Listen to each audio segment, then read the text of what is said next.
Bună ziua, doamnelor și domnilor! Bun venit la România au prezent! Astăzi ne transformăm cu toții în regizori, pentru că am adus un maestru să ne învețe cum să facem așa regii frumoase în viața asta care tinde să fie din ce în ce mai grea, din ce în ce mai întortocheată, să ne ia din ce în ce mai prin surprindere și nu neapărat cu lucruri plăcute. Fiindcă așa e viața.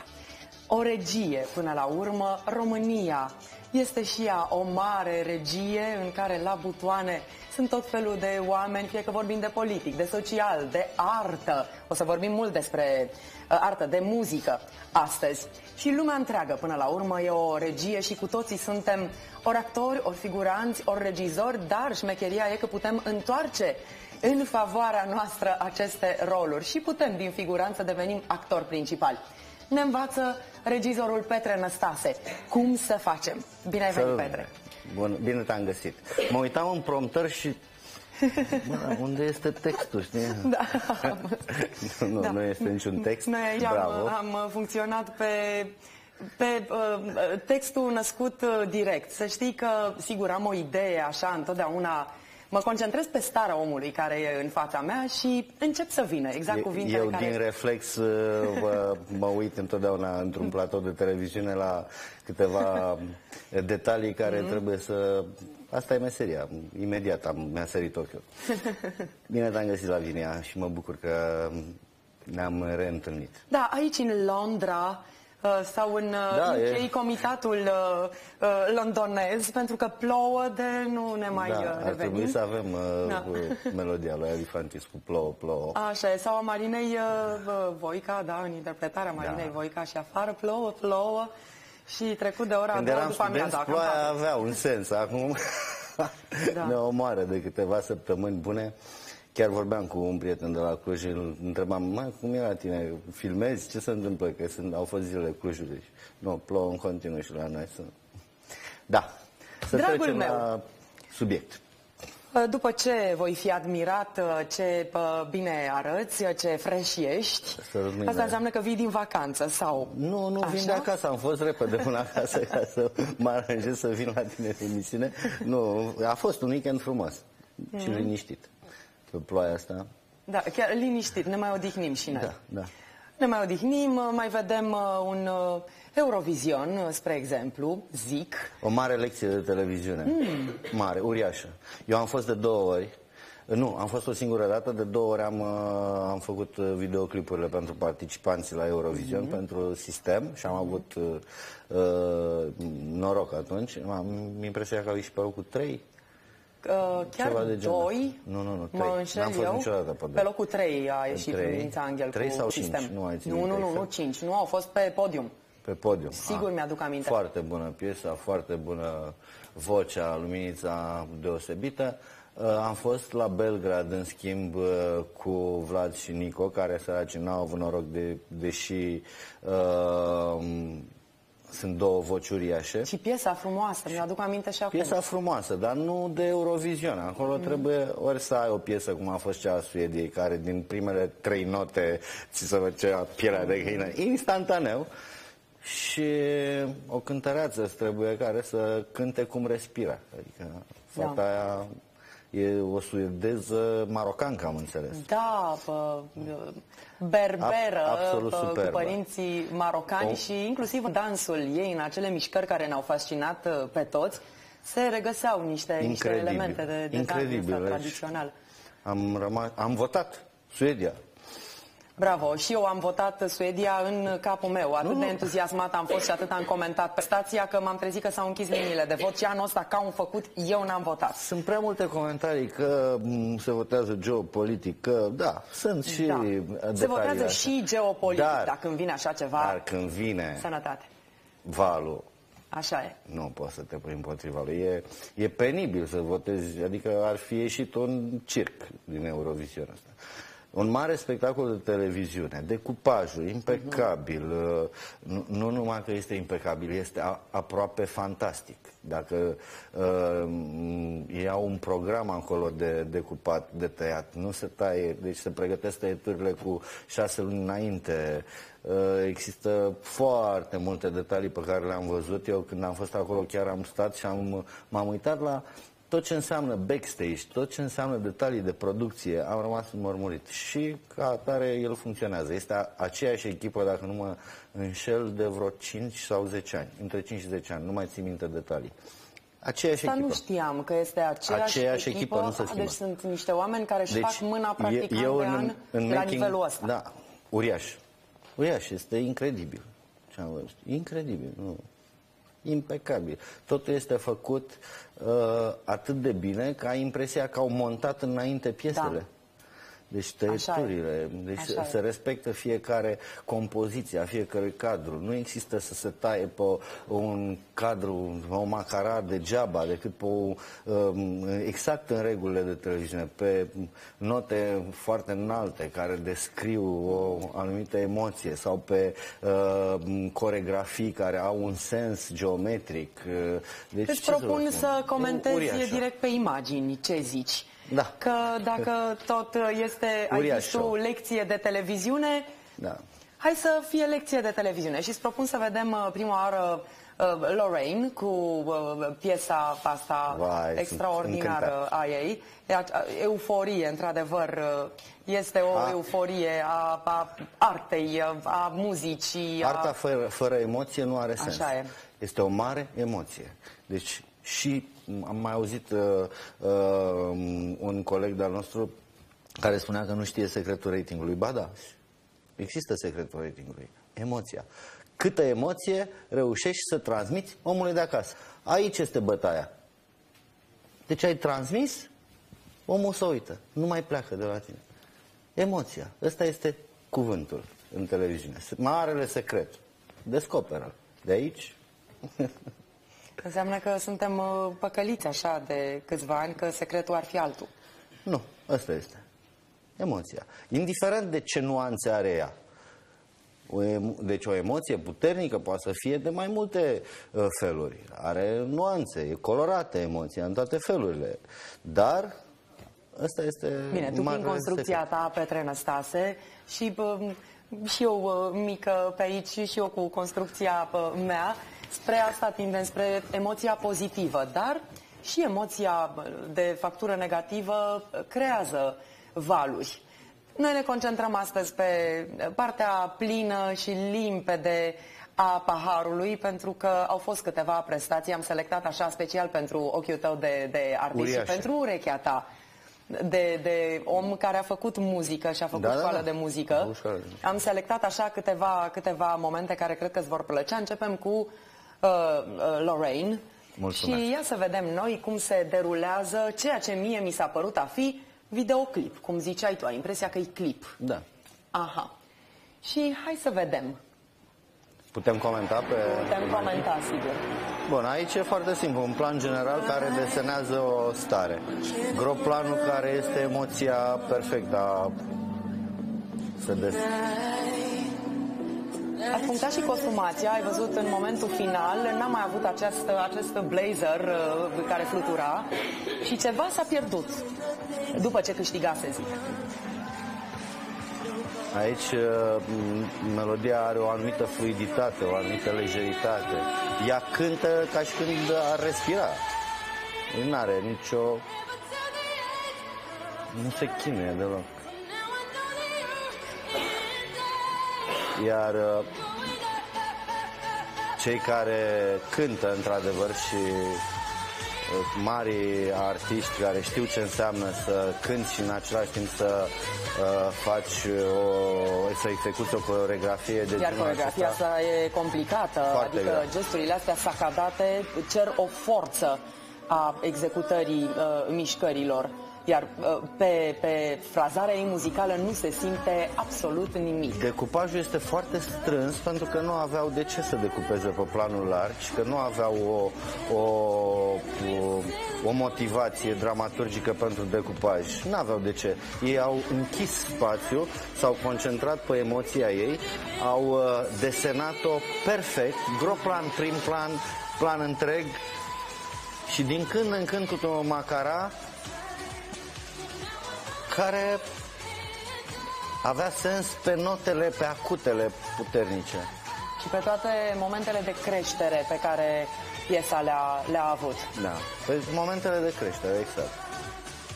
De ce, Petre Năstase, momentele unor artiști, cum este și acest moment al lui Lorraine, arată mai bine decât ale altora în cadrul aceluiași spectacol? Adică e și mâna delegației țării respective? Nu arată mai bine.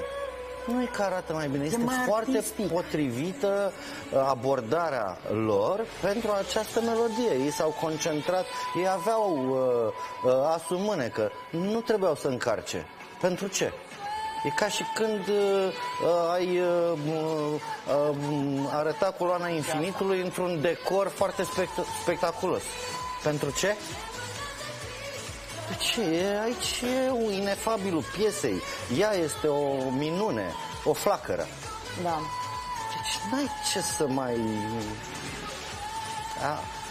Conturul e pus impecabil acolo ca să pună în valoare efectele.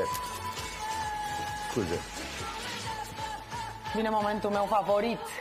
Incredibil. Deci, extraordinar. Incredibil, da. Momentul ăsta de plutire final, Plutire, așa. relantii, da. Da, este extraordinar. Băieții, le mulțumim celor care au muncit la acest spectacol grandios, că ne-au oferit niște momente extraordinare de trăire artistică, cum nu trăim foarte des momente din astea totuși. Fiecare operator are decupajul lângă viewfinder pentru fiecare piesă în parte. Au un program cu un bip în căștile operatorului care și anunță cu 2 sau 3 secunde când să pregătească cadrul. Fiecare operator știe exact ce cadru să dea, nu caută în neant. Ei știu că au treaba aia de făcut și atât. Și dincolo de asta mai au niște regii de previzionare. Sunt foarte multe camere, cred că sunt vreo 25-30 de camere pe ansamblu. Și atunci sunt separate regiile. Și îți vin în previzionare. Bine, acum lucrurile sunt deja pentru ce interesant și ce rețin eu din ce spui tu, deși să știți, poate dumneavoastră vi se par unii termeni prea tehnici, dar pentru oamenii de televiziune, eu mă uit și la oamenii din platou, e grozav să audă dedesubturi din asta. În backstage, în spatele scenei, sunt trasee pe direcții de mers, ca pe autostradă, deci n-ai cum să ți încurci. Sunt oameni care, sunt echipe foarte mari, numai care asamblează microfoanele pe artiști. Sunt oameni care, dincolo de inginerii de sunet, dincolo de cei care sunt, deci în spatele scenei este un spectacol de producție uriaș. Și să știm că nu e lăsat nimic la voia întâmplării și că improvizația nu există absolut nimic. Nu există. Artisticăria nu se manifestă la modul de a improviza, primesc din timp melodiile se taie, se fac niște programe de pe calculator, se așează foarte bine tăieturile și se face decupajul pentru fiecare melodie în parte în funcție de ritmul, culoarea, specificul, stilul și show-ul artistului. Efectele care se cer de echipele care merg acolo sunt cerute cu mult timp înainte și flăcări, fum, greu, vânt și așa mai departe. Și atunci ei integrează fiecare cerere într-un anumit decupaj artistic, și mai există o regie, sunt de fapt 3 regii ale spectacolului. Este regia de light design, deci tot ce înseamnă lumină, unde au unul dintre cei mai mari light designeri din lume la pupitru. De asta și a arătat absolut fabulos ce s-a întâmplat în scenă. Au regia de TV și regia de sunet. Incredibil. Da, și toate au funcționat perfect și nimeni nu a călcat pe coadă pe nimeni. Evident, pentru că n-am văzut nicio gherlă, cum se numesc ele. Mai sunt gherle pe parte de cântări, acolo... Bine, acolo e gestiune separată. Acum am vorbit de... Acolo e gestiune separată. Petre, îți propun să vedem și momentul României, Mandinga, și din nou cu subiectivismul cu care suntem datori, pentru că suntem români, toți am ținut cu ei. Eu recunosc că, tot citind în presă de emoțiile care au marcat-o pe Elena, pe solistă, în preambulul spectacolului, îți jur, m-am temut de un moment de clacare, pentru că erau din ce în ce mai mulți care spuneau e prea mult pentru ea, pentru ei, e expunerea copleșitoare. Copleșitoare, da. Și mă gândesc că... Te poate omorî scena. Da, te poate omorî scena. Când știi că sunt 125 de milioane de telespectatori, gândiți-vă și dumneavoastră ce curaj nebunesc trebuie să ai. Mai bine trebuie să fii inconștient. Intru acolo și îmi fac treaba. Da. Și Elena și-a făcut impecabil treaba. Prestația muzicală a fost coerentă. Sigur, acum dacă mai căutăm la o mică răgușeală sau... Nimeni nu e perfect. Dar să vedem ce zice Petre Năstase despre momentul Mandinga din seara finalei Eurovision. Spectacolul impresionant. Bravo, coreografia impecabilă, costume. Elena a arătat fabulos, numai că aici a intrat fals, sub ton, grav. La revedere.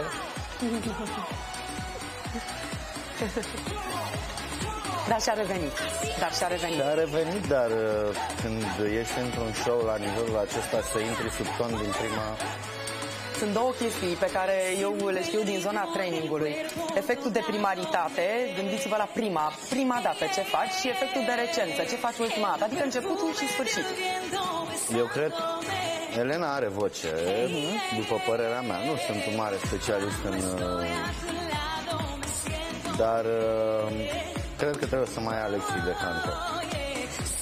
Pentru că atunci când ai de făcut o treabă la Eurovision, trebuie să ai experiență, să fii cântăreț. Ea nu cred că e încă formată definitiv ca artist. Pentru a jongla cu vocea, stările... și cu stările, cu emoția, că a sufocat-o emoția. Sincer, mie mi-a plăcut foarte mult piesa. Lumea spune, da, că am un amestec de manea cu pop, cu... Sunt unul dintre marii dușmani ai manelelor. Mari, deci nu există, deci nu ascult așa ceva sub nicio formă. Aoleu, ce pasă aici. Asta e prima seară, nu? Cred că este chiar... Nu, e prima seară, nu? Nu, e ultima seară. Nu. Este momentul de... Sigur e a doua seară, e prima seară. Este ultima seară, Petre, momentul... Ultima seară? Prestații finale, pentru că nici n-a fost momentul cu casca. Deci, nu știu, Ionel Tudor să mă sune, să vorbim. E fals. Nu pot. Piesa a fost foarte dinamică, într-adevăr, luată în economia generală a Eurovizionului, avea un dinamism curat, frumos. Mie mi-a plăcut foarte tare piesa și eram în nemăvat. Sigur că e o piesă mai ușurică, adică ușurică în sensul că ne scoală de pe scaun să dansăm un pic. Nu este genul de piesă care să ne răscolească, să ne pună pe filonul amintirilor sau... Elena trebuie să mai facă cursuri de canto, clar. Să se ducă. Dana, Dorian, Dana, luați-o, frate, și puneți-o la... să învețe. Nu știu, nu e ce trebuie. Da, și uite, poate Are asta voce, a fost are voce, dar are o emoția voce că poate extraordinară, cu niște inflexiuni Nu foarte vreau să fiu frumoase. mai rău, pentru că n-am de ce. Ei și-au făcut. E foarte greu să faci să-ți asumi o asemenea responsabilitate, dar până la urmă ea și-a ales drumul ăsta, adică n-a pus-o nimeni. Așa e, da, corect. Nu te obligă nimeni să îți alegi nici drumul în muzică și nici să te expui la o... Puneți-o Pandra să cânte nivel din melodia asta, să vedem care e diferența. Nu-mi zice, că deja mi imaginez așa. Despre ce Parcă-mi vorbim? sună. E păcat, adică trebuia să fie puțin mai pregătită. Cred. Da, fiecare am simțit că ceva a lipsit. Și după seara asta, așa a mai venit și Lucian Bute cu Așa e. înfrângerea. Eu îl iubesc oricum, a fost un meci minunat. Am ieșit puțin din Eurovision. Am ieșit tu un pic din Eurovision, dar rămânem în ring. Este un ring al prestațiilor românești în acea noapte de sâmbătă spre duminică, ambele încheiate departe de așteptările noastre. Scrie aici pe toate ecranele, se numește aia. Avem și viitor. Cu un Lucian Bute înfrânt, dar care el nu a... Ca orice sportiv, boxul este un sport îngrozitor. Îngrozitor. El putea deci poți să mori în sport. Sigur. Sport de contact, sport foarte dur, dar vrei să spun ceva, Petre? Eu am stat mult și m-am gândit așa, nu eram un fan al boxului, dar am devenit. De ce? Pentru că mi se pare poate cel mai corect dintre sporturi. Adică acolo există categorii, nu se înfruntă unul de categorie ușoară cu unul de categorie grea, ceea ce în viață se întâmplă frecvent și nu e prea corect. Și la Eurovision s-a întâmplat. Și la Eurovision s-a întâmplat. Aici e diferență de categorie între Suedia și România. Poate e mai dur sportul ăsta cu Eurovisionul decât boxul, dacă punem în parametrii ăștia discuția. Da, sportul are alte legi, alte reguli, dar mulțumim, Lucian, nu ne-ai făcut de râs, ai pierdut și din doar că am suferit, deci am suferit, momente în care nu puteam să mă uit. Dar și când ne-am bucurat, deci să nu uităm că omul ăsta ne-a bucurat de 9 ori, a pierdut și el la 10 ori. Asta e. Așa e, trebuie să facem o sumă și dă cu plus. Dă cu plus, rezultatul. Da. Exact. Dorel Simion spunea că s-a cam terminat pentru Bute, l-am citat. Cine? Dorel Simion. Spunea că s-a cam terminat pentru ce Bute. s-a terminat și ce nu s-a terminat. Mircea Badea spunea că ceva a fost necurat acolo, că omul ăsta ori a fost sedat, ori s-a vândut ceva. Și tu ai avut, te înscrii în linia celor care simt că e ceva ușor să speculezi ce s-a întâmplat. Da, bineînțeles că se poate întâmpla orice, mai ales la nivelul ăsta și la ce bani se învârt în box. Bineînțeles că se poate, eu știu. Nu, se poate orice, dar nu pot să spun, da, asta s-a întâmplat. Nu. Deci, Lucian și-a luat-o grav. Nu știu, nu mă pricep la sportul ăsta, dacă vorbim de schi, da, dar am văzut un om care a pierdut un meci foarte dur și mi-a părut rău. Așa e. Dar e deja trecut ce s-a întâmplat. Poți să câștige altele. Ca și să nu existe viitor, Lucian final Bute de carieră decât dacă starea de învingător și motivația să Lavinia, dacă omul ăsta se rănea sau pățea ceva grav și nu mai putea boxa, da, puteam să spunem, Doamne, gata, nu mai are nicio șansă. El este sănătos, o să-și revină și sigur o să ne reprezinte Doamne cu mândrie ajută, în să alte vedem meciuri. o revanșă care Sigur, să ne ungă la suflet și să ieșim toți la universitate pentru Lucian Bute. Mai pierzi câteodată și din greșeli înveți, mai ales din greșeli. Mai ales din greșeli, dacă ești hotărât să Apropo de greșeli, Petre, și pentru că tot începuserăm cu Eurovisionul, dar am făcut un mic intermezzo de box. Mulți cunoscători ale muzicii, fie că sunt muzicieni, fie că sunt cântăreți foarte mari, zic așa, că trebuie să fii ceea ce cânți. Și că una dintre greșelile pe care le facem noi în mod constant când trimitem piese la Eurovision e că nu trimitem pachet, adică un cântăreț la care dacă te uiți să zici domne, ăsta, numai asta poate fi, adică Elena este Zaleila, așa cum Lorraine a fost Euforia, sau cum reprezentanta Albaniei a fost acea artisticărie, sofisticărie, chiar către zona underground, așa un pic, dar cred că ai remarcat și tu cât de sus a fost în clasament. Îți propun să revedem momentul cu reprezentanta Albaniei. Performanță vocală uriașă. Și au îndrăznit să se ducă acolo cu o piesă foarte ciudată ca scriitură. Eu nu îmi imaginez în România să trimitem noi așa ceva, adică nu știu ce ne-a trebuit. Ieșea scandal național. Ieșea un scandal uriaș. Național, da. Era grav. Hai să vedem și să ne reamintim momentul Albaniei, care a dus-o pe protagonistă foarte sus în top. O melodie cu o stare absolut specială, o voce uriașă, o abordare incredibilă, stilul vestimentar și mie asta cu cocul ăsta în cap, nu parcă mai avea un cap. Așa? Și eu am un coc astăzi. Așa, de ce nu mi-a plăcut? În rest, pe parte de prestație muzicală. Apropo de votat geopolitic, Albania acum nu este chiar în situația de a avea fani pe tot bătrânul continent. Deci dacă s-a clasat atât de sus în topul final al Eurovizionului, înseamnă că această artistă a spus ceva atât de puternic a fost mesajul, încât oamenii l-au crezut.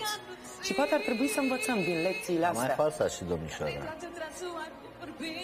Puțin. Bine, aici scuza că partitura muzicală este cumplit de grea, că trecerile între nuanțe sunt foarte, ori foarte fine, ori foarte abrupte. Dar nu sunt un fan al Albaniei. Mi-a plăcut performanța muzicală, am apreciat-o, dar nu am... Adică eu nu aș fi, dacă aș fi fost pus să jurizez dacă la noi în țară ar fi venit cineva, cred că aș fi greșit și nu aș fi primit să cred. Era o experiență prea puternică și nu cred că aș asculta această melodie în mașină. Nici eu. Nici eu și n-am avut. Recunosc că m-a surprins. E un experiment muzical care l-au făcut, bravo lor. Sunt terminat după Suedia, da. Dar uite... Urmărind în continuare prestația asta vocală... Aici s-a dus de tot. E incredibil ce văd. Totuși ne întoarcem, Petre, că mie așa mi se pare, că acestea două, și Suedia și Albania, sunt niște semnale foarte clare că oamenii, europenii, dar nu numai noi, că nu suntem doar noi acei singuri pe planetă, cu toții ne întoarcem către chestii mult mai artistice decât ne-ar fi pasionat acum câțiva ani, că ieșim un pic din frecvența aia, din beat-ul de dance, de hip-hop, de house, de clubbing, pentru că au fost și piese clubbing în acest... M-am uitat la Norvegia, era un clubbing, o chestie foarte drăguță, un băiat drăguț. Nu știu câte puncte a avut, 5 puncte, nu știu, nimic, spre 0. Eu cred că fiecare... stil muzical și are spectatorii lui. Nu cred că ne întoarcem la o anumită zonă muzicală. Dă-mi o speranță, te rog. Nu cred. Așa cum noi aveam muzica vârstei noastre, așa și copiii noștri au muzica vârstei lor. Asta nu este muzica vârstei lor. Din păcate, nu. Tehnologia a avansat. Eu cred că Suedia este. Suedia, nu, eu vorbesc de Eurovision. Nu o să vedeți acum că lumea va asculta în club melodii de la Eurovision. Una, două, cred. Cum a fost și cazul Greciei cu My Number One, Ruslana cu Wild Dance. Nu este. Concursul arată așa pentru că este un spectacol uriaș de televiziune în care se investesc îngrozitor de mulți bani. Azerbaidjanul a avut politică de stat.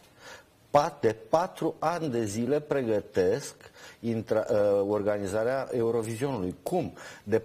Deci am văzut echipele Azerbaidjanului cu ani în urmă care se prezentau la Belgrad, deci eu am văzut, deci investiție uriașă în ce au făcut și au știut exact de ce fac Eurovisionul la ei și au investit în treaba asta, ca să-și promoveze țara. Eu am rămas uimit de imaginile care legau melodiile și nu-mi venea să cred că în Azerbaidjan există clădirile alea, că orașul Baku arată în felul ăla, habar n-aveam.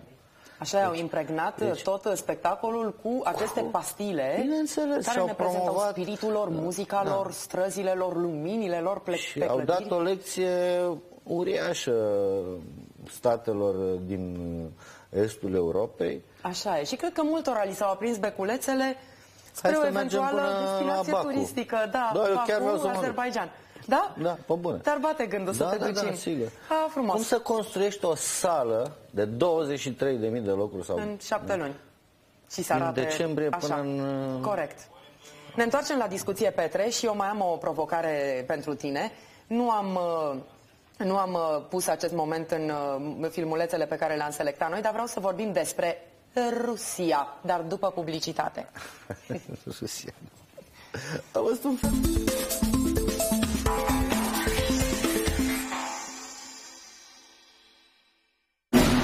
Doamnelor și domnilor, Colon Help împlinește 3 ani! Cumpără acum oricare dintre pachetele aniversare Colon Help, Super Silueta sau Super Detoxifiere și ai cu 20% mai mult produs. Un cadou deosebit, cea mai recentă carte de slăbit și un DVD cu antrenamente semnate de Carmen Brumă. Toate acestea la un preț fenomenal. Și asta nu e tot. Ai șansa să câștigi și una dintre cele 6 vacanțe de vis de la Zenit. Grăbește-te să prinzi super oferta Colon Help. Promoție limitată. Acesta este un supliment alimentar. Citiți cu atenție prospectul.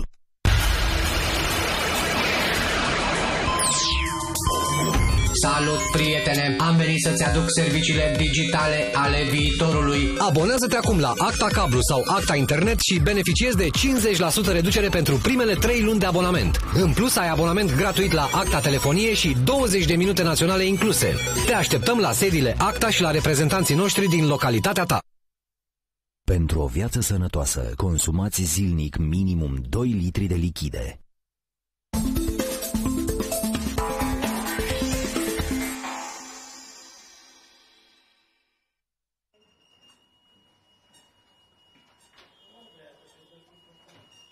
Chiar și fără să fii acolo, simți cât de importantă e o secție de terapie intensivă pentru un copil abia venit pe lume. Spitalul de Copii Marie Curie merită o nouă secție de terapie intensivă nou-născuți, mai mare și mai modernă. Ajută-ne să o construim. Donează și tu 2 euro printr-un SMS trimis acum la 858, iar donația ta va fi dublată de Fundația Vodafone. Îți mulțumim din inimă! Mita și votul ilegal înseamnă închisoare. Sesizează încălcarea legislației electorale. Sună la 112. O campanie de informare susținută de Ministerul Administrației și Internelor.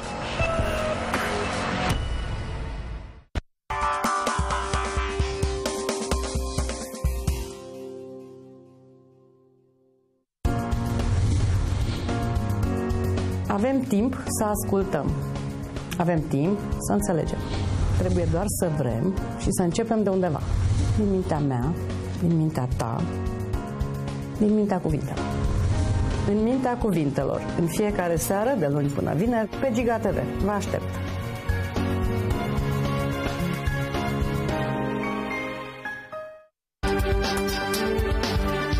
Din culise, o emisiune care vă arată cum stau lucrurile în spatele scenei politice. Sunt Camelia Spătaru și vă aștept în fiecare seară.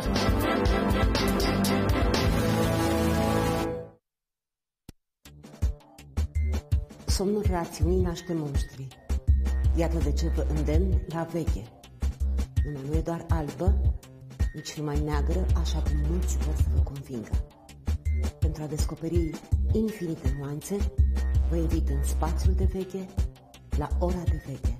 Ora de Veche cu Nicoleta Savin. De luni până vineri, la ora 22, la Giga TV. Gândim altfel.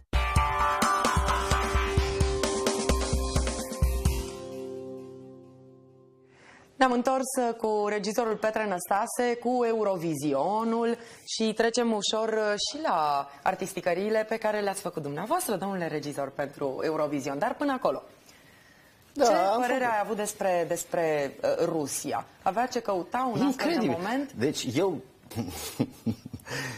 Deci există un proverb în care se spune că din doi ruși faci un cor. Deci rușii oricum, ăia cântă incredibil. Deci sunt un popor extraordinar. Că erau pe nu știu că erau pe ritm, că nici nu mai conta. Ele au fost un efect de scenă, da, pe care era imposibil să-l uiți. Și a fost o surpriză uriașă. Un moment comic la Eurovision. S-a votat momentul comic, deși și melodia a fost simpatică, adică... Da, simpatic. Mie știi de ce mi-a adus aminte? De Jordi. Îl mai țineți minte pe Jordi cu Dur de Trâbebe? Așa, o punte peste timp, ori Jordi, ori mămăițele haioase. Da, cam pe aici. A fost un experiment muzical și lumea a tratat și în sală, era toată lumea în picioare, am văzut, toată lumea cânta, dansa, era o glumă. Râdeau, se simțeau bine. Nimeni nu cred că a jurizat momentul ca pe un moment muzical. Pe mișcare scenică sau pe performanțe vocale. Ineditul situației, să vezi niște babe de 75 de ani care intră pe scenă și se facă... Dar ce ziceam? Că nu e corect, totuși. În box e corect, intră pe categorii... Asta e, spectacolul creează emoție. Emoția creează spectator. Spectatorul a votat o anumită emoție. Da, i-a plăcut, eu știu, au votat, asta e. Come on and dance. Come on and dance. And dance. Ok, și... nici măcar nu trebuie discutat foarte mult, pentru că e un moment comic la Eurovision. Deci cam așa trebuia luat. Da, adică dacă se ducea Divertisul și făcea un moment muzical la Eurovision, sigur ieșeam pe locul 2. Deci nu aveam nicio problemă. Păi și ce ne ține? Păi să trimitem Divertisul. Da, să trimitem Divertisul la Eurovision. Da, Petre, îți mulțumesc pentru lecția asta deschisă de televiziune, de spectacol, pe decupaje și pe toate momentele pe care ni le-ai deschis tu. Mai învățăm câte ceva și ne mai formăm și noi ochiul ca să știm ce să apreciem, ce să taxăm dur când vedem, ca să nu ne mai păcălească numai geopolitica sau mai știu eu ce. Nu, Elena trebuie să se apuce foarte serios să ia lecții de canto, clar. Deci aici, iar următoarea reprezentantă a României trebuie să le aibă la purtător lecțiile de canto. Data viitoare să se ducă domne Andra. Andra, du-te, frate, tu. Uite că tu ești, ia zile tu aici, că tu ești... Dar nu participă, domnule. De ce nu participă Andra la Eurovision? N-ai întrebat-o odată? O să întreb, de ce nu participă la Eurovision? Să votăm și noi cu cineva. Data viitoare să se ducă Andra.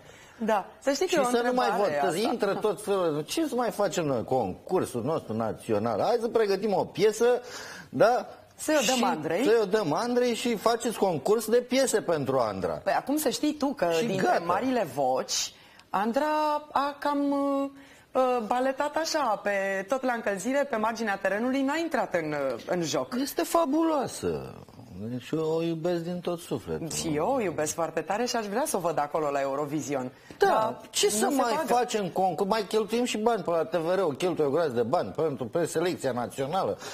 Ce atâta preselecții? Câte voci mari avem în România? Astea sunt. Bun. Băi, Andra, uite, avem melodiile astea. Și punem 10 compozitori mari. Bă, Moga.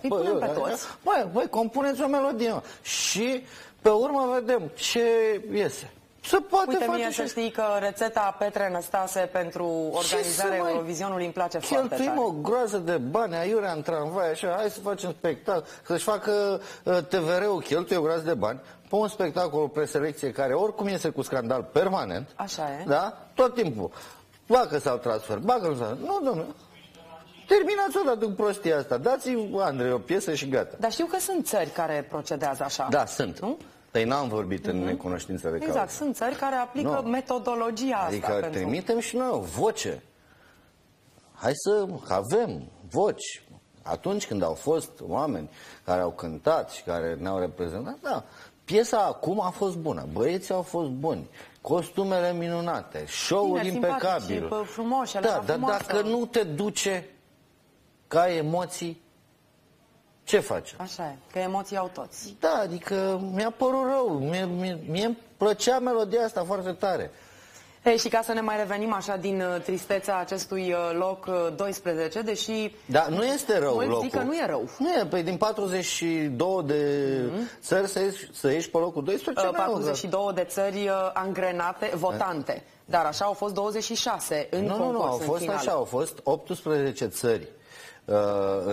Câte 18 în cele 2 zile de semifinale, deci 36. Din care s-au triat, plus 6 care s-au calificat automat, deci 42, nu? 42 de țări.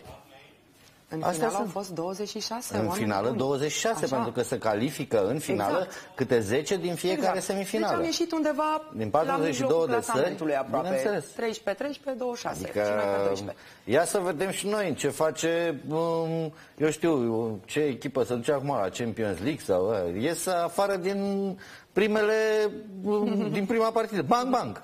Am jucat în Champions League. Cât ai jucat, mă? Bang. Blitz. Hâț. Ai luat golul în primele 5 zile, dacă nu vedeam golul. Nu, fotbalul din România. Haideți să fim serioși. Bare mai oameni, ăștia au venit pe locul 12. Asta e. Hai să ne aducem aminte și de când am ieșit noi pe locul 3, că ai fost direct implicat, Petre, și îți propun să vedem clipul pe care l-ai făcut tu pentru Luminița și pentru Sistem. A fost o prestație uriașă. Mi-aduc aminte acea energie a Luminiței Anghel în momentul prestației finale la Eurovision. Și momentul cu Vlad Miriță și Nico l-avem, pentru că a fost foarte frumoasă piesa și prestația lor. Bună prestația. Nu mai aduc aminte locul pe care au ieșit. Au ieșit pe un loc nasol, nu mai știu. Undeva sub 10 au fost, Vlad și Nico? 18, 20, ei, nu ceva de genul ăsta, da. Deci, voilà. Și au 2 voci uriașe.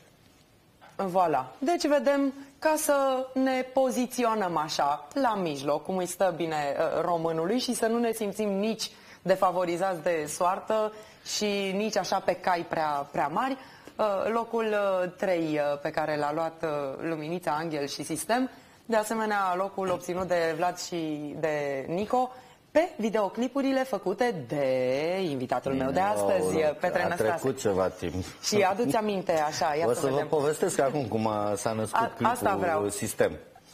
Asta vreau să urmărim și să ne povestești. Că mi-am adus aminte exact și ce s-a întâmplat. Foarte frumos.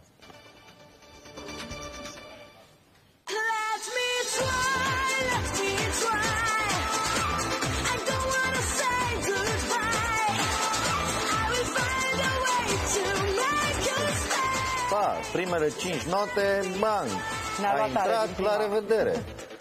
Despre ce vorbi? Ce clip? Au venit la mine cu o săptămână înainte de a pleca la Eurovision și au zis, n-avem clip, trebuie să facem clip. Bine, nu băiețile la Sistem, TVR-ul. Și atunci am zis, băi, dacă ne ducem la Eurovision, ce scenariu trebuie să stăm pe aici.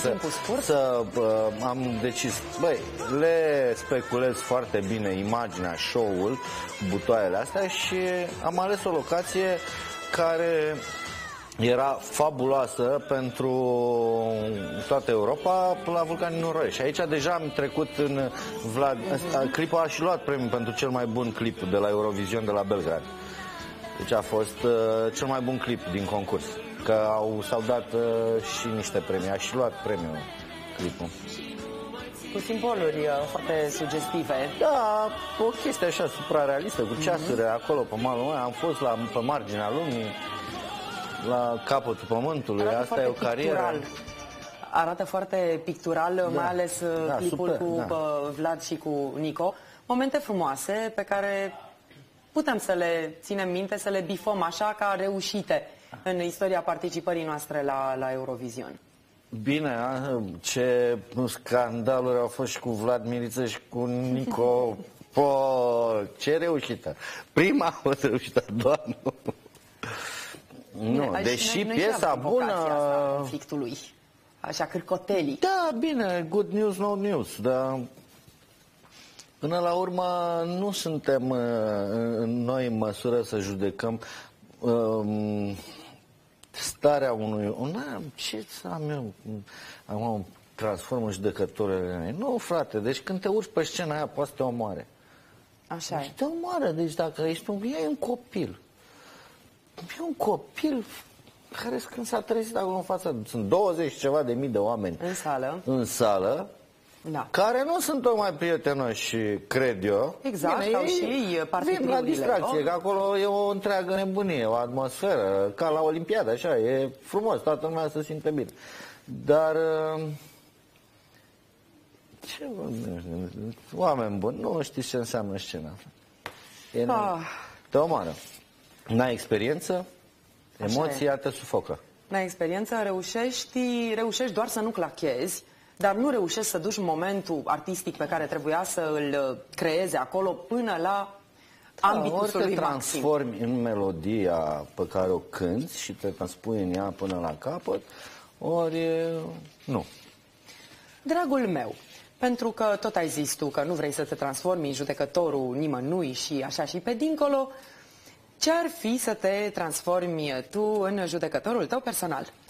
Într-o variantă mai roz, deci este o variantă roz, numai că există și o variantă roz mai ușoară și una roz mai grea. Eu îți propun, pentru că tot mai avem doar 5 minute, să facem așa, figura mea preferată, mamă, ce-mi place. Deci ce-mi place chestia asta, le scoatem, așa. De ce trebuie să-mi aleg un bilețel? Mi-aduc aminte de emisiunea cu Magicianul, când mai întindea pachetul de cărți, mă punea pe mine chipurile, să fac și eu oficiile, să fiu și eu implicat aici.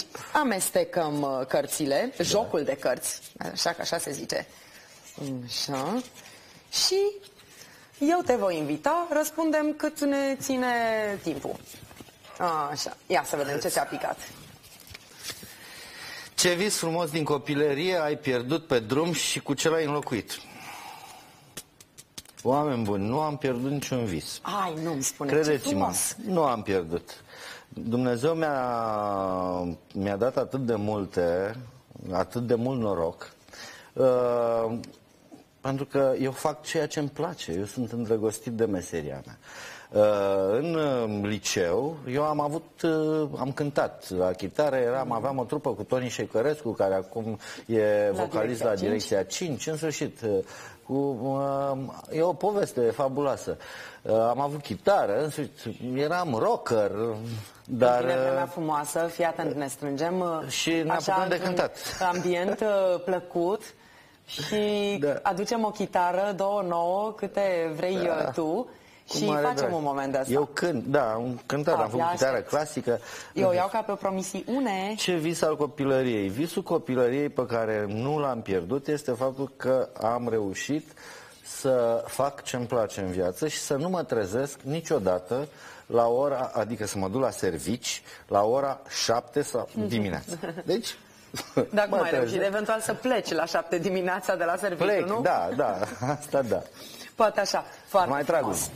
Iată un om care își trăiește vocația și care n-a pierdut un vis din copilărie sau din adolescență sau frumos. Îmi place. Ia să vedem. Ce-ți pică? Să luăm pe ăsta mare? Bă, ce vrei? Ia să vedem, e prea mare biletul ăsta. Din seria Lecții de viață, ce ați făcut când ți s-a forțat mâna? Un compromis, punct și de la capăt amical, sau ai ripostat dur? Ți-ai și adus aminte unul. Te-am văzut așa. Nu mă întreb asta cu forțatul mâini, știi? Adică trebuie să o... Nu știu, compromisuri facem toți. Indiferent că suntem sau nu, că recunoaștem sau nu. Asta e clar. Deci sigur facem toți. Dar nu mi-a forțat, deci în anumite situații mai taci,